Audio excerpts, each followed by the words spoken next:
10th century, gold, ivory, and quartz were pouring into the Mediterranean. Commerce on a scale not seen since Greek and Roman times. This prosperous coastline had ports and cities that stretched 1,800 miles from present-day Somalia to Mozambique. Their trade networks extended from Arabia to India and on to China. In the 15th century, the Swahili even exported a giraffe to China, causing a sensation at the imperial court.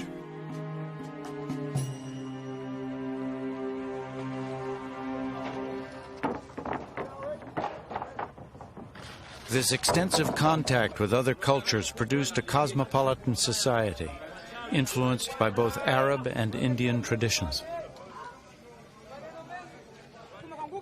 Yet despite their widespread success, this region of Africa has also suffered a history denied.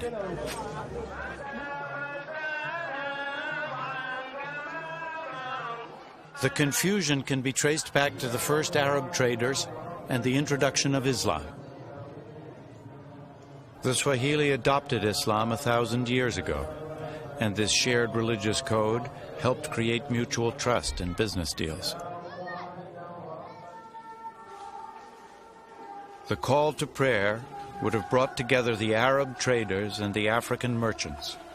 They would have washed in cisterns like these, then entered mosques as grand as the medieval cathedrals of Europe.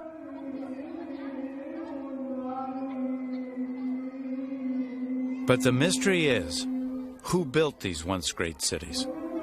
Arabs or Africans?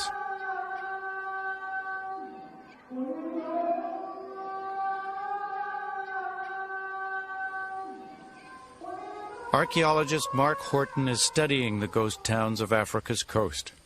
He has revolutionary ideas about their origin.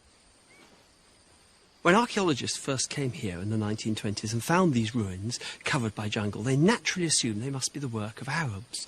You've got here stone tombs made of coral from the sea, decorated in porcelain bowls. You've got houses and palaces with elaborate niches and toilets. You've got mosques with their minarets and with their mihrabs.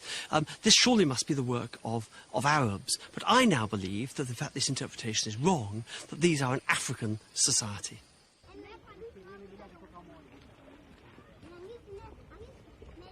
The raw material for these towns was mined from coral deposits.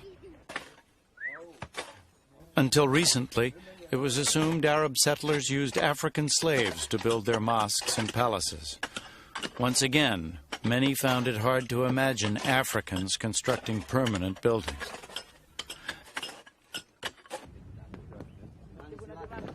Now it is thought the Swahili played a much more active role in creating this trading empire, and that the wealthy merchants who built these coral towns were African, not Arab. It's a complicated story to untangle. By the 18th century, long after many of these coastal cities had gone into decline, the east coast of Africa was actually ruled by Arab sultans from the island of Zanzibar.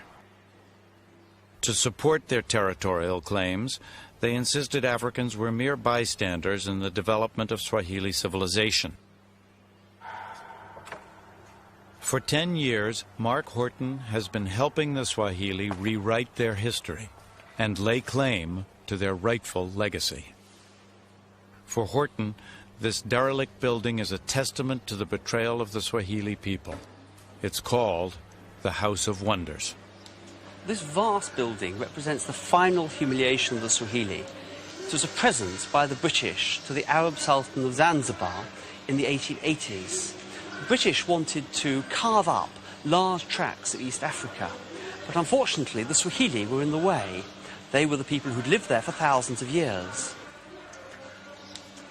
And so they pretended that the Swahili had no history, it was simply Arab history. And by giving this building to the Arab Sultan of Zanzibar, it was possible to create a whole new myth about the history of East Africa.